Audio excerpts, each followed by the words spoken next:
highway to failure, and then we rebuild again. It's all one-off. Even more so where geotechnical engineering is involved, because every part of the Earth's planet is unique. So we are looking at a bespoke solution for a set of unique conditions characterized by the region that you are in. In this case, we're looking at a project that is in Sabah. So again, it's bespoke, it's one-off. What you hear from hear from my presentation this afternoon, you can't repeat it elsewhere because it's unique to this project. But what you can obtain from today's presentation are the values that you could use in your work. They are guided by principles and first principles and values and formula. With that, you could use those values in your future endeavor. So learning outcome is more that meets the eye in this presentation, as I said just now, but the key takeaways are to define this presentation into what and why. The what is perhaps this presentation at the end of it, you begin to understand code-based design, you be able to look at some guidelines and follow some best practices, particularly in bore pile foundation systems, which is quite common in a lot of flyovers and elevated highways. You be able to apply the code-based design and perhaps also explore alternative and innovative solutions where challenges, I believe, in our real-world systems, challenges makes us better engineers. And ultimately, the key takeaway is to bring value to the table and contribute to society, because we need to understand well-designed foundation systems contributes to the prosperity of society. It improves the quality of lives, and it also brings a lot of socio-economic benefit to the state as well as the country. But we don't get the gratitude all the time. In fact, we get very little. If your sort of aspiration is to be a rock star in civil engineering, be prepared to be a bit disappointed. So sometimes we are the unsung hero of our society. So try and expect less gratitude from others, but yourself. So that's what I've learned. The first thing we like to ask ourselves is why, and not the what and how. We always ask the why question first. Why do we do this? Why is it important? So with the why, we have to explore the philosophy in foundation design. And this philosophy would be quite common across all aspects of civil engineering. Essentially, for the first two items you see on the slide, you see human lives are protected, so no collapse, and this applies to both buildings and infrastructure works. For highway, you get that too, because highway cuts across terrain, and you have all sorts of terrains like a slope, a hill, a tunnel. So although roads generally don't collapse, they do too, but essentially you get things collapsing onto the road. So we want to protect that as well. Human lives are very much connected to our built environment. The second point is damage is limited. We want to make sure that our engineering infrastructure and buildings are serviceable. And this is what you learn, I'm sure, in your first few years of your university life. And more importantly, we have a specific philosophy as far as geotechnical or foundation design is concerned. We want to look at the fitness for the geological, hydrogeological, and seismological characteristics. I've purposely put seismological characteristic here because we're here, we live in Sabah. This is Sabah, and we are one of the most highest seismic risk zone state in the country. So it's a consideration in our design to ensure that we consider earthquake. So the three aspects that we have to consider in our design would be the geological, hydrogeological, and seismological. A bit of normative background. Here I've sort of given you an example of code-based design versus performance-based design. You will see a variation to this depending on what aspects of engineering you're looking at. Code-based is generally what we have in the codes. They're not too distinct from performance-based. In performance-based design, we look at not just code-based. We could have, in some countries like the America, where they design for earthquake using performance-based parameters. These parameters are generally not found in the code. There are specific performance-based parameters established at the outset between the designers and the owner or the party responsible for the building. Like, for instance, a certain building may require, if it's a multi-story, it's got glass cladding on it. The code-based design just does not address the need of this kind of building, because we are looking at a tolerance, inter-story drift. If you are aware of earthquake, you find a term called inter-story drift. They would want a very, very low inter-story drift, lower than what most codes can provide. And those are performance-based parameters. So we look at performance-based design quite separate from code-based. Now, this doesn't mean that the code-based does not incorporate performance-based parameters. It does too. But if you go into the higher research work, you find that there is a clear distinction between code and performance-based. Also, point number two, you find that I generally do not look at permissible stress anymore. I'm sure you're aware, most of the students would be familiar with limit states design. Permissible stress or working stress design has, generally been replaced by limit states design, partly because limit states provide identifiable criteria for satisfactory performance. In the past, we look at stress as a driver of design. Now we look at states, limit states. We look at performance limit states, such as resistance of members, the movement of structures or roads or bridges. Those are the important limit states that we put into our design. Also, because stresses sometimes does not give us that satisfactory confidence.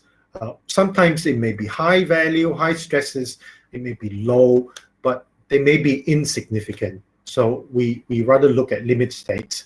There's a whole branch of philosophy around this. I'm not going to touch on this too much. Also, I've put in a caveat here. In the real world, no design code is perfect. Now, there are failures in the past that happened, and not because the designer did not design the building according to a set of design codes, but rather, even the best design codes does not guarantee success. It gives you the best confidence, no doubt, but it does not guarantee success. So the cause of failure requires some kind of a forensic knowledge. It's a whole different area of specialty in civil engineering, where people examine forensically, like a forensic investigator, the root cause of failure. So just put that in your head, that code-based design gives you perhaps the best confidence, but does not guarantee success. If I can just take a sip of water. So in my presentation, I'll be looking at the Eurocode as the driver of design. But in the Eurocode, I'm sure you're aware there are 10 codes here. So 1, 2, 3, 4, 5, 6, 7, 8, 9, 10. Yeah, 10 codes. Not all codes are relevant to the foundation and geotechnical design. I'll just show you just some of the codes that we'll be looking at. EN 1990 looks at the philosophy, the design guidelines, the overall philosophy of design. 1991 looks at actions. As you know, forces are not called forces like in the BS days. We call them actions. 1992 we have the reinforced concrete design. 97 we have the geotechnical design. 98 that looks at seismic design. So for geotechnical, unfortunately, we're covering a lot of things. 5 codes to be exact. The other codes are not that relevant. Certainly, the last one, 1999, that relates to glass. We don't use a lot of structured glass here. So we can generally ignore 1993 to 99. In the Eurocode, ultimate limit states are defined by a few ultimate limit states. Unlike the BS codes, we have only 1 or 2 ultimate limit states. It's called ultimate. That means it's one value. But in Eurocode, they've broken down ultimate limit states into 6 states. 6 states. They are represented by keys like STR for the structure above ground. You have EQU, and this talks about the static equilibrium of the foundation or the base of the structure, or the building structure or bridge. And then you have the geo that looks at the geotechnical characteristics. And then you have other forms like fatigue failure, and that's covered under ultimate limit states. You have also failures due to, or cyclic loading is fatigue. And you have also failures due to, what other things have you got? Hydraulic heave as well as uplift. Those are the limit states. In fact, I'll show some, in my slides, I have a 1 or 2 presentations on this very unusual ultimate limit states that we don't normally look at. Now, graphically, you can see limit states in this slide. In this slide, you see loss of stability. That's to do with EQU. Bearing failure, this has to do with the geotechnical aspect. Sliding, and this has to do with our forces, internal forces of the structure. Structural failure, you know, the foundation could break, or you can have a combination of a variety of failures. The next slide, this slide, is possibly the heartbeat of Eurocode design. Deal with all sorts of design under Eurocode, be it bridges, buildings, roads, retaining walls.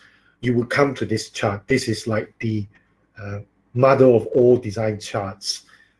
You see on your left-hand side actions, and below that, well, just within actions, you get all sorts of actions. You have groundwater pressure, earth pressure, traffic loads, and all sorts of actions you can think of.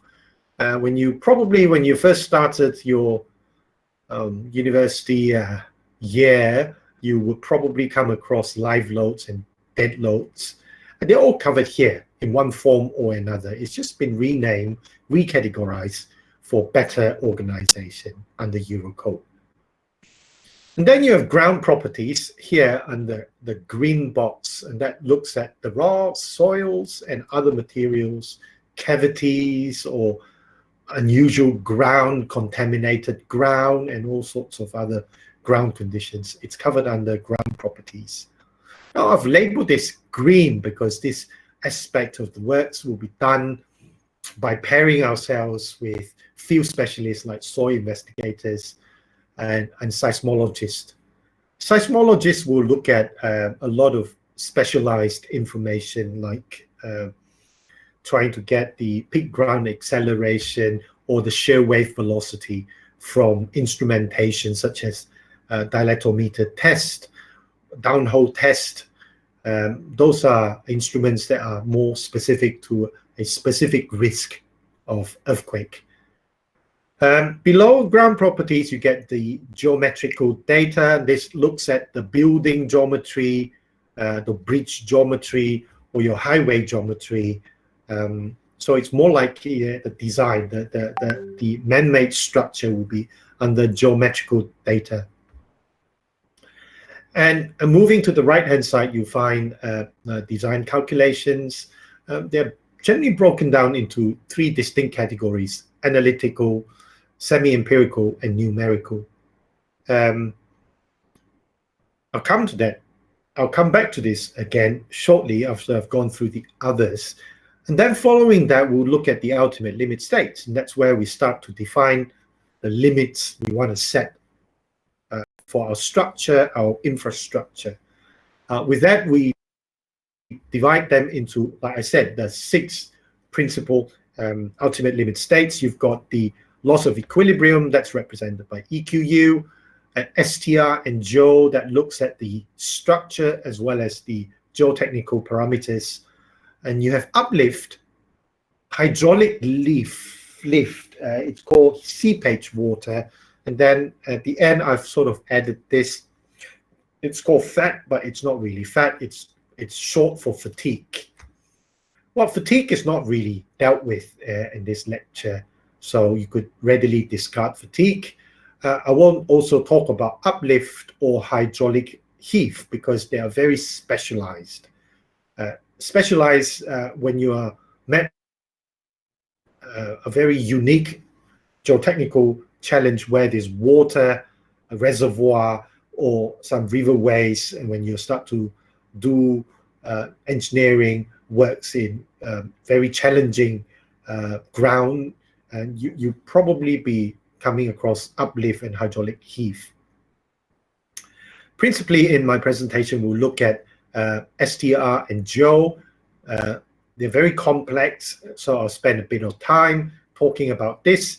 I'll also be talking about this part, the calculation models. Now, the other part, the limiting values for movement, which is covered under the serviceability limit states, I'll touch on this, but I won't spend too long talking about limiting movement because, again, this takes another 1 or 2 lectures just to cover this. Right. Now, in the analytical, semi-empirical, and numerical models, we'll be looking at types of them. In my presentation, and of course the solution that we've come up with for the problem I had was to look at 2 types of calculation models, which is for analytical, I've used Boolean method here. Of course, under analytical, you have various models. You could use Mayer-Off, and that's probably a common method as well. Or you can use simplified soil mechanics. That's essentially relying on Terzaghi and Peck. Terzaghi is like the grandfather or the father of geotechnics. I'm not sure if he still is in the engineering school. We generally used to call him the father of geotechnical engineering, geology. Again, we're moving on. We'll look at a semi-empirical, and this has to do with the Chang and Brom's method. A semi-empirical is a very simplified approach, very quick to work out the answer, as you will see later. But analytical is one that is requiring a lot of judgment, a lot of experience, and a lot of analysis. Now, there's also another method called numerical, which we won't touch on at all because it requires a lot of finite element modeling using software such as Geo5. So this won't be explored at all. But you could also look at non-finite or finite linear elastic modeling, or Moore Coulomb, or Drucker Prager. These are some of the numerical models that you could look into. They're very useful when you want to examine movement and study pressures and pore pressures and stuff like that. You can use numerical to predict settlement more readily than semi-empirical and analytical. Semi-empirical and analytical generally uses a lot of empirical data and past research for design guidance. Numerical is really going down to the characteristics of the soil to understand the interaction between power and soil. So let's move on. Now, I'm just going to show you an example of hydraulic heave. We're not going to talk about this too much, but to show you how things could go horribly wrong when hydraulic heave is not considered in design. Let's look at this. Here's an example of seepage water. What has happened is a 16, 17-story collapse en masse. That means the entire structure collapsed to one side, and the foundation system was pulled out completely. You see in the next slide that the foundation, which looks like a span pile, was cleanly pulled off. Quite amazing how this structure toppled over.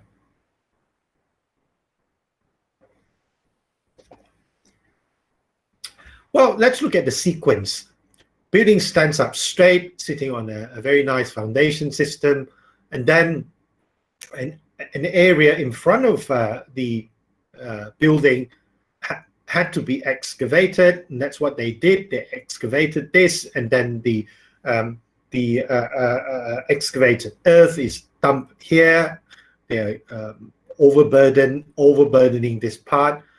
What happens is heavy rains come, and then water seeps through this excavated earth, and then it begins to soak up water. As it begins to soak up water, you develop saturation. Yeah. Over a longer period, you get even more water coming in, and then what happens is you get seepage water. Water flows to the lowest point, and the easiest passage guarantees that water flows there. So this seems to be the easiest way the water can get out. Or the excess pore water pressure and also the rainwater flowing through creates a kind of a hydraulic gradient here. It's the hydraulic gradient that slowly washes off this part of the embankment. Now it weakens this embankment over time, causing even more a release of pressure here. As a result, the entire structure toppled over.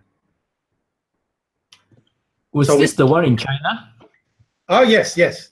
Around, I think, 2008, 2009 sort of time, right?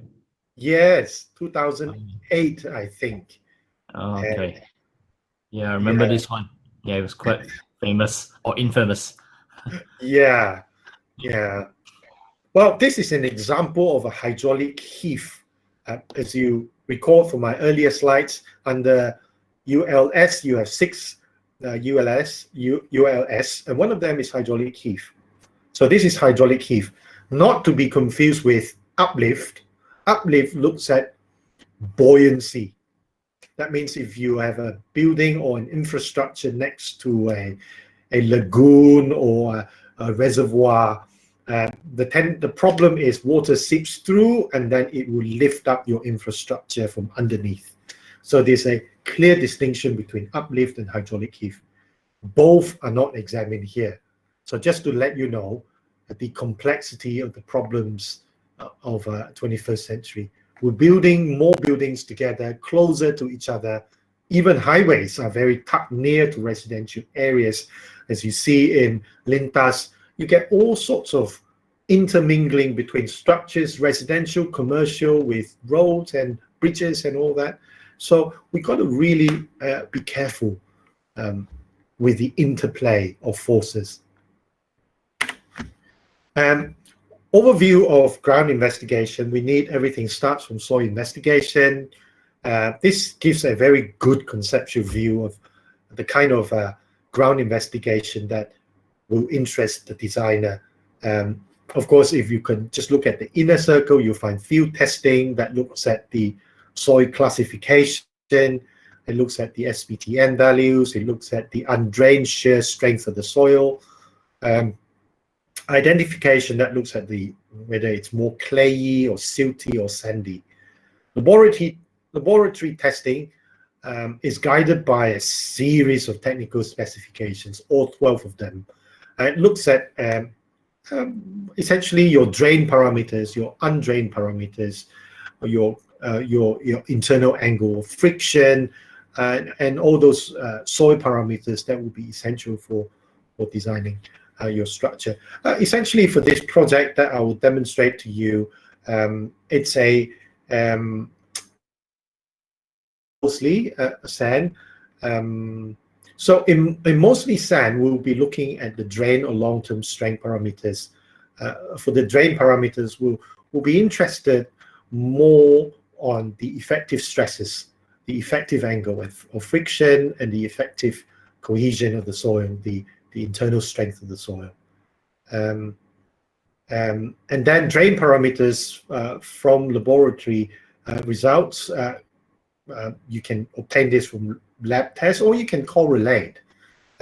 Engineers, we like correlating because it's an easy way to use empirical method to find quick solutions to certain parameters that we couldn't otherwise determine, given our resources, our limited resources. Sometimes we are required to send samples back. We can't go back and get the sample again.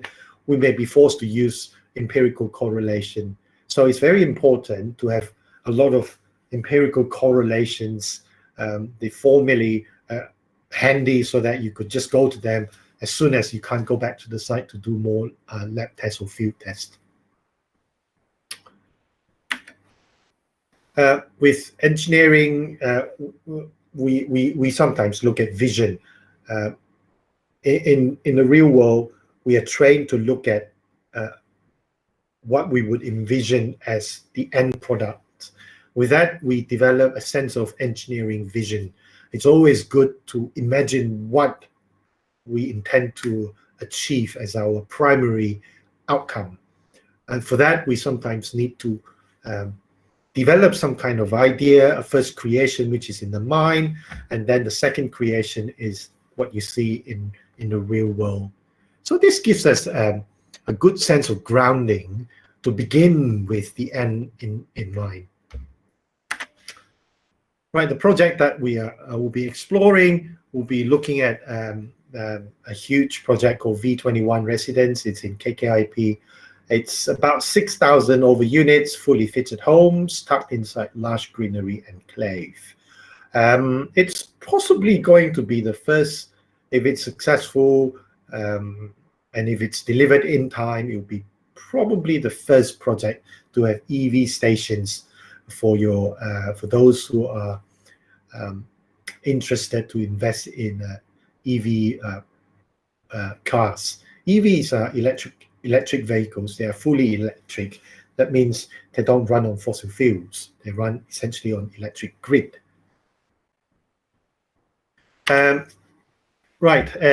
It's 45 acres of land size. We'll be examining block 01.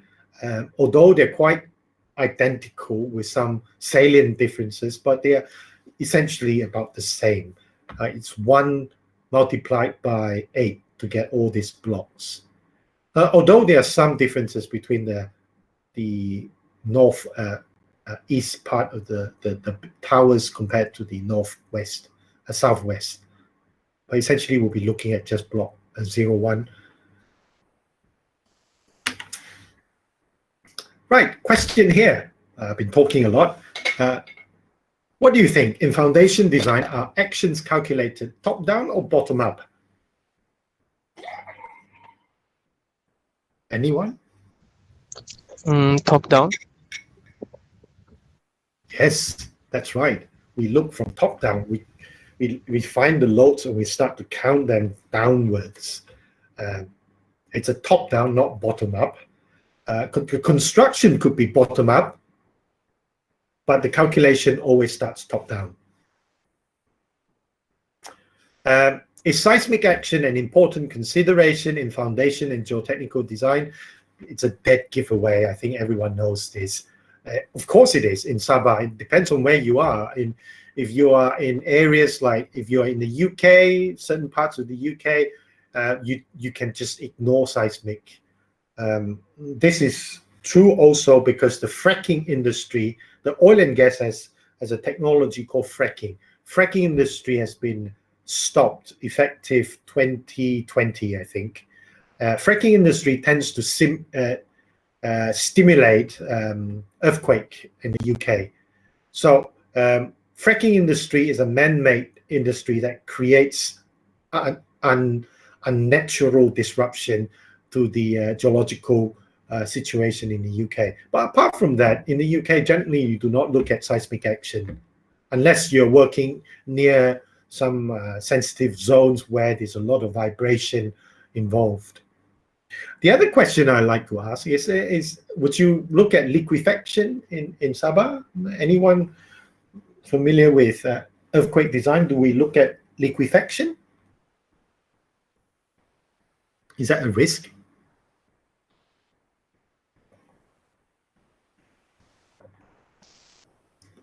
Well, short answer is generally it's not a risk unless you are in areas such as Lahadatu, or maybe certain area in Mount Kinabalu, or maybe Kudat area, but mostly confined to Lahadatu. Perhaps you have to look at liquefaction. Liquefaction is a risk that predominantly affects cohesionless soil, and it's a danger to a lot of infrastructure. Perhaps for KK, we're looking at a much lower peak ground acceleration, 4% or so. So generally, we don't look at liquefaction that much. Certainly not in this project that I'm doing. Well, let's take a quick 5 minutes break. Do rejoin if you're hardcore, or you can just stay online for 2 minutes break. I think 2 minutes is fine, if that's okay. And we'll rejoin. I'll just have my sip of water and I'll be up and running again. Okay, yeah, sure. Everyone take 5. Just stay connected, I think.